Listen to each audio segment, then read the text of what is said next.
Директорката на Академијата за суди и јавни обвинители Наташа Габер Дамјановска ќе се пријави и на новиот оглас за прв човек на Академијата кој треба да се распише во наредниот период. Првиот пропадна бидејќи членовите на управниот одбор кои се суди и обвинители не избрани ниту еден од двајцата кандидати. Актуелната директорка е и судиката од Кривичен, Олја Ристова. За тоа што колегите од управен без образложение не избраа нов директор, Габер Дамјановска не сакаше да коментира.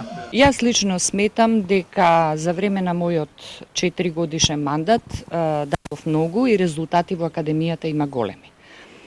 Зошто и како управниот одбор не даде поддршка минатиот пат, мислам дека тоа е прашање кој што треба ним да им го упатите, а не мене.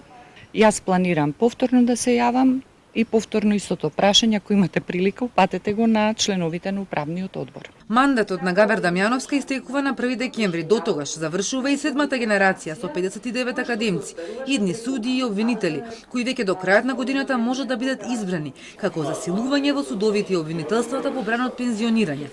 Друго поголемо засилување со 97 академци ќе има за година и половина. Со меморандумот за соработка кој Академијата денеска го потпиша со француската амбасада. Идните суди и обвинители ќе учат и француски јазик. Новиот меморандум за соработка таргетира нови цели.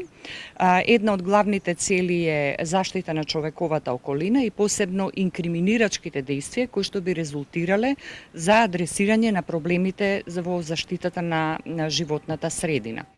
Помош од официјален пари за правосудството беше најавена уште во мај годинава, кога француска делегација имаше средба со министерот за правда.